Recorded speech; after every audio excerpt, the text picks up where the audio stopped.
Junebug 604, dealing with a player who has a main character syndrome. It's hard to deal with. If you come up with a good idea, they own it to themselves. They repeat it and like, you see, I came up with a good idea and stuff like that. They talk over and I don't know what this story is going to be like. Main character syndrome is very widely known in the TTRPG world. So here we go. You ready? Okay, all right, let's go. A while back, I was planning for my own campaign with my own set of players, but my DM friend poked me for a conversation to bounce ideas off one another and just yap about different players, different campaigns. Eventually, my DM friend and I landed on the topic of one of her players. Because they were 2 sessions into a homebrew campaign, and she was worried about one of her players having main character syndrome. She told me on multiple occasions the problem player kept interjecting his character into the important moments of other characters every time. They give a name list for the characters or the players in that game. DM friend. Gale, the problem player. Kyle, cleric player. Steph, barbarian player. Barbara, paladin player. Ben.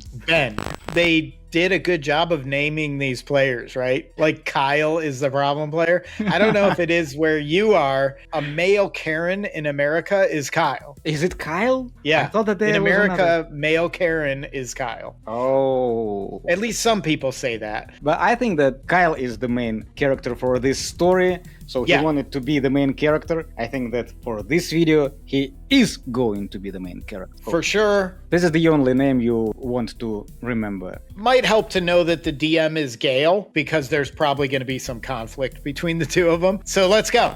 Kyle had an issue with not being the center of attention. Session 1, Barbara and Ben had a heart-touching moment where Barbara took the fall for his mistake. She stupidly bargained with Ben's deity and told that deity, "I just met Ben this week, but I would do anything for him. Church girl thing was evil, so F you." I don't know what that means. That's probably an inside joke. There were some laughs and some tears, and Ben tried to get Barbara to back down, but she refused. The deity sighed and dismissed them both. Ben got to keep his oath, and in the middle of Ben and Barbara having this sweet moment where they express their feelings for one another in friendly terms, Kyle groans and tells them to go get a room and that a church girl still died. Mood killer. God damn it, he got frustrated about them having the spotlight. So Barbara reminded Kyle that the girl was possessed and had been dead for a long time already. Whatever was possessing her was not a good entity, and Kyle said that it didn't matter, that Ben shouldn't have killed her because she could have been a lead, or like a lead for their mission or whatever, I guess. On another occasion, Steph was having night terrors. In character, of course, not the player. The character was having night terrors. And Ben tried to comfort her when she woke in a cold sweat. Steph was feeling guilty for having woken Ben up, but sat with her and got her to calm down, and they shared an intimate moment where Steph explained to Ben about her curse and how every time she sleeps, she deals with a nightmare that seems to grow smarter each time. Kyle apparently woke up to go to the bathroom, in character, I assume, and caught the two talking. So he squatted down and asked the two about what they were doing. Ben said they were just talking, and Kyle gives an annoying scoff. Steph is immediately uncomfortable when Kyle asks if Steph is not trying to woo Ben. So he automatically says, like, Steph's trying to get with Ben in this moment. They're not just having a friendly talk, that it's more than that. He's intimating this, Kyle. I don't know how old this guy is, but when you're a young guy, like middle school age, you do that stuff, right? Like, oh, he's got a boyfriend. It is, or she's got a elementary school. So Kyle asks if Steph is trying to woo Ben because he's so big and strong and such a devoted nun killer. So he's again drawing back to them having to kill this possessed person to make Ben look bad, right? Atmosphere Somebody is is now jealous. The atmosphere is weird, cold, dead, and silently Kyle gets up and says, whatever, and then goes back to bed. So he comes in, takes a big dump on their moment again, and then goes back to bed. That was all in session 1. Now we're in session 2. They got romance in session 1 already. Session 1. I don't think it's meant to be romance, though. I think Kyle's making it out to be romance. It is even worse. Yeah. It is much worse than... Yes. If they have a romance, at least it makes some sense because he is kind of can be jealous or... I don't agree with the behavior like that. Of course, either way, it is bad taste if they have a romance or they don't. But if they don't, to my mind, it is even worse because you are accusing them of what you're presuming. And I think he's just trying to attack both of them because he's not part of the moment. So I'm going to attack them and ruin the moment. So in session 2, Kyle was supposed to have a moment with a bartender girl, but he fumbled when he asked her if she expects for him to find her attractive with that attitude. So he's like now in an argument with an NPC, which was wild because she was busy at the bar making drinks. So she couldn't give him 100% of her attention. She tells Kyle to move along, and he groans and says, whatever, and calls her an inappropriate word. Oh my God. There are a lot of red flags in this player. So now he's not only being a jerk, but he's being a misogynistic jerk. And also very unconfident in himself. He's insecure. He's insecure. Right. Ben, Barbara, and Steph all look at Kyle in shock because they didn't expect for him to have said what he said, right? About this NPC. Yeah, W-H-O-R-E. Yeah, that's the word he used. That morning, they all got a mysterious note. I guess things were awkward for a while, and they skipped ahead to the next morning.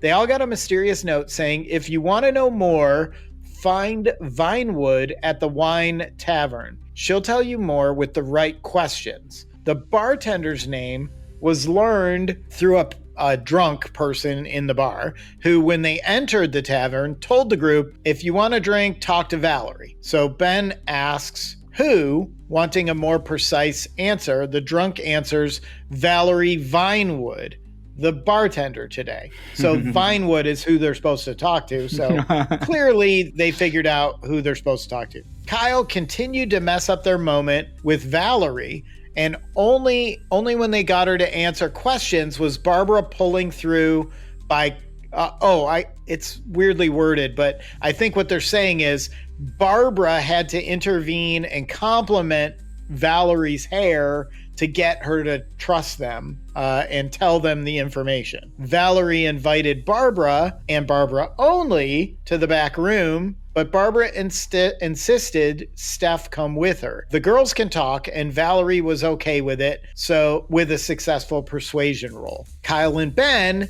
were supposed to have some time to role play together because now the group is split. I don't think this is going to go well. Everything with Kyle is going to go off the rails. Kyle and Ben were supposed to have some time to role play and use this time to share their story with each other. Kyle apparently dropped a bomb of unapproved character lore that even Gail, the DM, didn't know prior to him dropping it in game. From what Gail told me, Kyle was an orphan who didn't know anything about his family, but then Kyle said something along the lines of, sorry, I guess she just reminded me of my sister. So he's bringing in unauthorized lore. Oh, I don't know what is the big problem about him making up with his sister. Okay, he was an orphan, but he also can be in orphanage with his sister. He could even be at an orphanage and consider some of the other kids like siblings that he grew up with. It can be possible that he just made up his sister. Just at some point he decides, why don't I have a sister? I didn't mention it anywhere, but why not? His character's lying to Ben too about the sister. Maybe. There's a lot of conspiracy. Kyle's done a lot of bad things. I don't think this is one of them. Totally agree. Kyle's character, canonically, as far as the DM knew, Gail knew, did not have any sisters, only one brother and one mother who is still alive. Well, how's he an orphan if his mother's alive? That doesn't make any sense. He said that he doesn't know his family.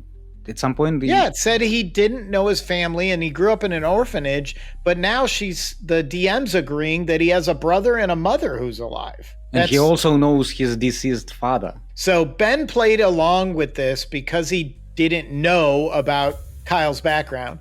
But Gale listens in as a DM and discovers that Kyle weaved out a new backstory for his character. And he didn't even mean to deceive Ben. Your theory crashes.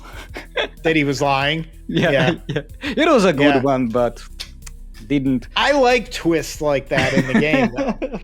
Holy shit. It makes game much more interesting. He told Gale after she asked, confirming in a private message, that Kyle was being honest. He said yes, which means that Kyle was insisting everything he told Ben was the truth from Kyle's end. So now he's not lying to Ben, he's lying to the DM. So she told him to send over the new backstory, and he played stupid, saying he'd already sent it a long time ago, and Gale should have known. Gale and I looked at Kyle's backstory on Google Docs, and he failed to inform Gale that he edited the backstory the day before session 2, so after the campaign started. It was not Gale's fault she didn't know, plus the new backstory was not going to be approved anyway. Kyle made mentions of his character's mother and brother being royals, so now he made himself royalty. No, this is a little bit more. Now he's going too far. What else? Your deceased father is Archdevil. I would have immediately had his nation go into revolution and they try to kill all the royals.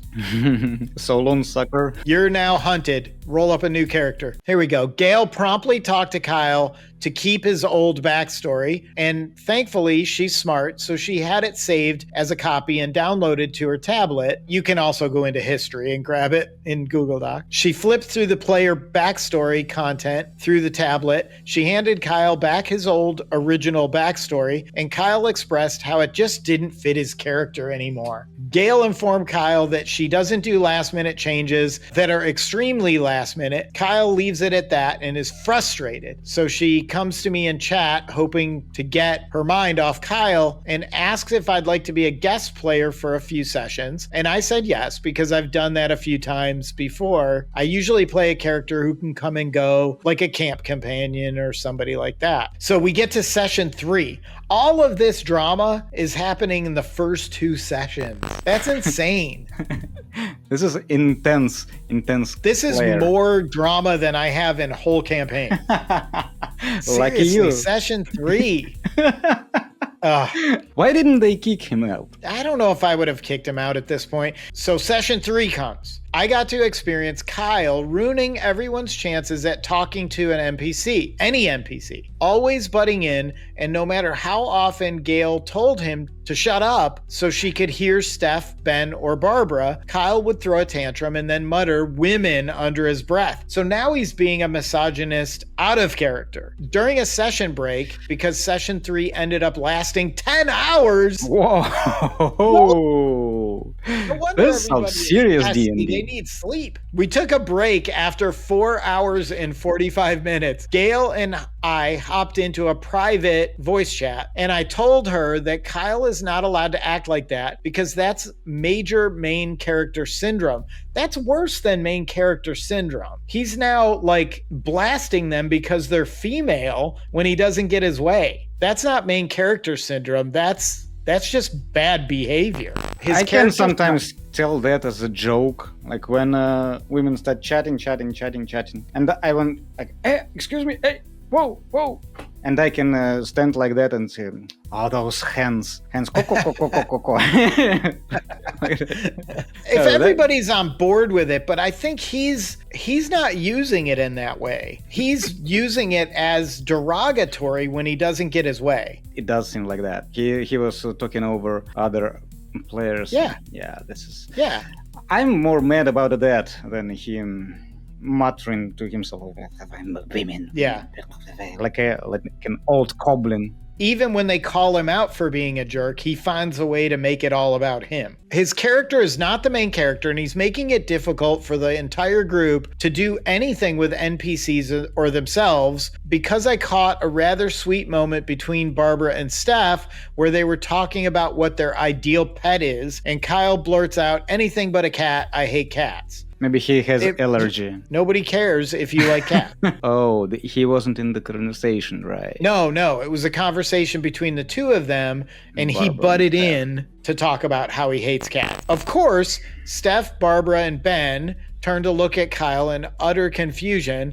This was on the way to rescue my character, who's a noble, who ran away, and her uncle is trying to get her back before Mama and Papa come back from their trip. So this was nearing, at the beginning of session 3, my character introduced herself at camp when they all called for a long rest. Kyle took charge and said my character wasn't welcome, that she was cunning B-word, female dog. Man, this guy's a jerk. And they couldn't trust her. She was playing a rogue, but how would he know this in character? He's just being a jerk again. For no reason. Just, I don't trust you because you are new. Every group does like that. Even when we play with our regular group, different campaigns, when our characters meet first, we also don't trust each other. This is bullshit. We know each other for so long. We played so many games. Like, well, how are you?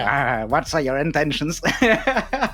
So the writer says it was fair that he was distrustful of her character, this new person. She says it was fair, so she's giving him a little credit. But then he threatened to kill her if she stepped any closer. Ben cut in and tried to negotiate, trying to stop a fight from occurring. Gail was also kind of irked by Kyle threatening to kill my character 3 hours into the session. Kyle backed down. It sounds like the DM is probably just over Kyle by now. 3 hours into session. It is close to the... They play long. And she says it like it's just started. She did. She said this was near the beginning of session 3, and then she says it was 3 hours in. So I guess when you're doing 10-hour sessions, 3 hours is the beginning. It is, introducing. Warming up. So Kyle finally backed down, but essentially just went to bed and then woke up when the conversation picked up again. So he didn't even do a long rest. He just said he was going to bed, and then when they started talking again, he got back up because he had to interject himself again. My character was chatting with Ben and Barbara, mostly since Steph was a little busy offering a night prayer to her goddess. Kyle learned that they agreed not to turn in my noble girl for the reward and agreed to let her travel with them. He wakes up and tries to make the final decision that she again wasn't wanted here, and if by morning she isn't gone, they're going to turn her in for the reward. Ben and Barbara did not agree with Kyle and brought up that they can't just take in any strays. Making simple things harder. So Ben brought up Kyle's past, saying that he's an orphan and he should feel sympathy for this character because she feels like she doesn't have a home either. Kyle gets annoyed and mentions how his character was a noble too. Again. Yeah, he's back to this. And how he doesn't use it to dictate people's hearts. Gail at this point is sending me private messages about how Kyle is trying to again twist in his unapproved backstory into the game. I ask her if she wanted to hop on a separate call once again. Everybody else is sitting around while we're dealing with Kyle again during that. But I suggest her finish and conclude the session before discussing anything with Kyle. Not to break up the session and do it now. Do it later out of respect for the other players. So session 3 doesn't end up ending with the party reaching the town, but they do find an inn in the forest just a few hours shy of the town because it's getting dark. The party manages to grab 2 rooms for the night. Kyle and Ben are sharing a room. Kyle begins to yap about his rough childhood and how he's so apologetic for how he's acting, but it's all due to PTSD and how he's always had a tough time making friends. Well, what do you think about that? is apologetic. I don't know which backstory he's using. He has PTSD as a noble. Yeah, I think that he needs some changes in his backstory, including that he has some mental issues thinking that he is a noble. Split personality, and then you can manage all of your PTSD into that, and all of your issues about women also. Maybe they give you PTSD. That's why you are so rude and cruel and belligerent. He's being rude out of character too. As soon as he started to talk over other characters and steal their spotlight, this is not a player I would like to play with 10 hours with this guy. So after he tells Ben about all this PTSD and how he's had it rough, feels sorry for me because I'm a jerk, Ben is understanding, but tells Kyle... Feel sorry about me for being a jerk, what? Yeah. That's what he's basically saying now. It's gaslighting. It's telling people one thing when they're actually seeing another thing. They're seeing him be a jerk, and now he's blaming them for him being a jerk. So Kyle argues that he's just always on the defensive because so many people have tried to hurt him, and he has low trust in people. So again, he's blaming other people for his bad behavior. Ben asks Kyle if Kyle trusts him, and Kyle scoffs and says that Ben is fine, but that he won't fully trust Ben either. So he's setting himself up for being a jerk more by telling everybody, I have trust issues, so I can't help but be a jerk. 15 minutes for Ben and Kyle, since it's just the two of them, before Gail shifts to the next room. So she gives them about 15 minutes to role play and then shifts to Steph, Barbara, and the writer's character. Steph is sharing a bed with my character because Barbara is a large half-orc, so she kind of takes up the whole bed. That's fine. Who cares? The girls talk about their childhood, silly stories, because Barbara was complaining about how she's torn her battle skirt and needs a tailor, which my girl offers to mend it for her. While they're talking about accidents they caused or endured during their youth, Kyle again butts in. He's not even in that room in the game. He's in the other room with Ben. Kyle again comments about how the girls are always talking about the most stupid thing. He's not supposed to... Okay. Now he is really starts to get to that line that should not be crossed, because let girls talk about that nonsense they want. They don't tell you what to talk about, right? Yeah. Because guys 100% can be stupid for girls as well. Are you under attack? Yeah. Did Kyle get in your house? A huge hornet. A hornet? Oh. A huge one, yeah. Are you safe? I don't think that it's going to attack me. Okay. But it was just flying really close. It just flew by. Mm-hmm. It buzzed the tower. It gave me PTSD. Yeah, it did. That is the hornet's fault, though, not yours. You're the victim here. So Kyle's not even supposed to be talking, right? He's not even in the room. Gail has a rule that if you're not in the room, you're supposed to be on mute in the group voice channel, which makes sense. But Kyle was not muted, and he kept talking about how Steph was probably going to talk about how her character chipped a nail or something else. He's being, again, very misogynistic. And this isn't even in character because his character's not in the room. Come on, you have 10 hours session. Just let them talk and you can go drink some tea or whatever. Just chill a little. So Gail tells Kyle for the 10th time to shut up and mutes him herself. The session concludes and Gail unmutes Kyle and pulls him into a voice chat. I come along with Gail and Kyle is like, oh, what now? She informs him that he's not allowed to keep interjecting into conversations when his character is there. He's not allowed to cut in whenever someone else is trying to do or say something. That this has happened too often for her not to do something about it. She tells him that if he cannot promise to let people have their turn, then he's not allowed to continue in the campaign. So she's basically giving him an ultimatum now. Either shape up or you're out. I don't think that people like that can shape up, can behave. Kyle points out that Gail is unfair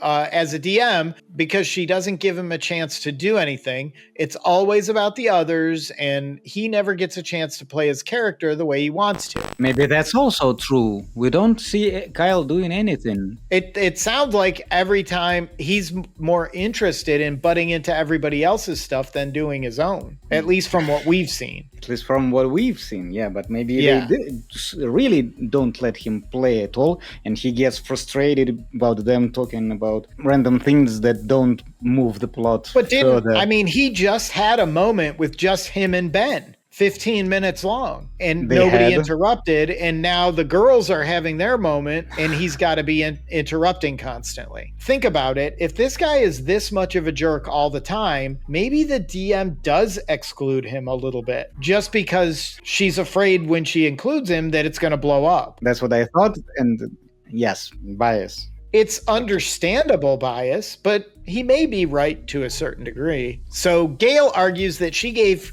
Kyle plenty of chances to interact with NPCs and other players, for example, Ben. But Kyle isn't good at keeping a conversation going because he never engages the conversation mutually. It's always... even the conversations with Ben get a little stiff when Kyle starts just talking about himself. Ben knows more about Kyle than Kyle knows about Ben because Kyle doesn't ask about, he only talks about himself. This is selfish. It is even better in real life. Nobody wants to hear about you. You become more interesting to a person when he sees that you are interested in him. It should be, a conversation should be equal. Kyle's one of those people that's only listening to you until you pause because they're waiting to say something else. As you are talking, I'm thinking about what I'm going to say. I don't even listen to you. Yeah, I'm not listening to you. I'm just planning my next comment. Yeah, absolutely. This is Kyle. So Kyle refuses to acknowledge that he was given opportunities. So Gail gives him the hard truth, telling him that his character isn't the main character of this campaign. And even if he was, he'd be a terrible MC because he can't hold a conversation or create or take opportunities for himself successfully. Gail insists that she's not in charge of PC to PC interactions. That's between you and the other player. Kyle is in charge of that if he wants to interact with another player. But she's in charge, the DM is in charge of NPC interactions. DM's also not responsible for bad rolls on the player's behalf. Kyle says that he's not okay with being given such limitations on his character. So again, he's probably complaining about not using his noble background again that he made up. Oh, okay. I think he's getting at that again. He's against limitations. You won't let me play my noble character. You want to force me to play this orphan character. Yeah, you're forcing me. Yeah. You wrote that background, dude. Just play it. So the third person, the writer of this story, had to jump in and tell Kyle that the limitations apply to everyone to create fair playing field for all the characters and give them chances to develop, etc. He said I wasn't even an important PC, so now he's attacking the writer of the story here. And why was I even in the voice chat? Gail tells Kyle that he cannot genuinely hold himself accountable for anything because he clearly feels threatened by everything and anything that doesn't appease him. She says that as much as she wants to give him another chance, just this interaction alone tells her that he doesn't see what he's done wrong. Kyle agrees, saying that Gail was the one who was always trying to start problems with him, that all women love are problems, and that he's being unfairly targeted. So now again, he's being misogynistic and saying it's all about women. He's blaming women. He has a lot to learn about life. A lot. This guy is on this level of knowledge. How everything works in this world. He is on this level. So then he starts expressing his hate for women and girls and says that he was already skeptical about playing with a female DM because she was probably going to abuse him and cause trouble. He was biased even before the session. He went into the session knowing that he would be targeted because he's a man, but Ben was also a man, and Ben had no such feelings, right? And Kyle thinks that Ben is just beta or omega. Yeah. And he is alpha, and he doesn't allow them to treat him. So, needless to say, the writer of this story was appalled at these comments that he made. I told Gail that she needs to just get rid of Kyle because he's not worth it. Kyle disagrees, saying he's a part of the group and it won't be fair if he's cut off this early in the game. Fair is nonsense. There's nothing fair. If you want to be a jerk somewhere else. That his character still had storyline to follow and explore. What kind of argument is that? Yeah, that's dumb. That's a dumb argument. Extremely. Yeah, that's extremely ignorant. How old is this guy? Gail agrees and makes the choice to boot Kyle. Kyle then later sends a private message to Gail saying how he hates women and how they ruined D&D. Couldn't possibly agree less with this guy. And calls them the W word again. God damn you guys. And again, this is out of character now. Unbearable. He needs hospital at this point. The campaign wasn't good anyway because they were pacing it too slow. It was paced slow because they kept having to challenge his character. Maybe they pacing it a little bit slow, but they have 10-hour session. It doesn't matter how fast your campaign goes. You're not on the show if you're having 10 hours. I can't just how long it is. I thought that my campaign, we play 4 or 5 hours. It is exhausting. It is already a lot. So Gail's now raging about how much he hates women and how terrible they are. That the campaign wasn't any good. And his character had so much potential. The game was terrible, but my character has so much potential. Yeah. I started to like him. I think that at this point he is so bad, he is becoming good. He crossed the border and is way beyond over there. This isn't even a real person. He's fictional. He's got to be made up. He then told her that she was going to live a miserable life as a single and loveless woman.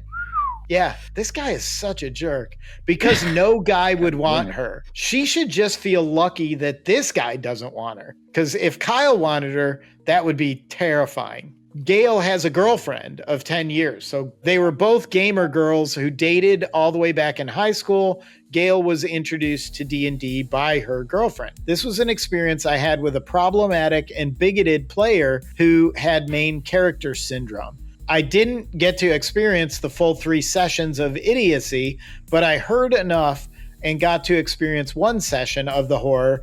That guy's a jerk. I hope this campaign continued after he was kicked out, and I think it probably got way better. It can't be worse than that. Anyway, there is only way up. 100% horror story rating to Kyle. There's nobody else even deserves horror story rating in this except Kyle.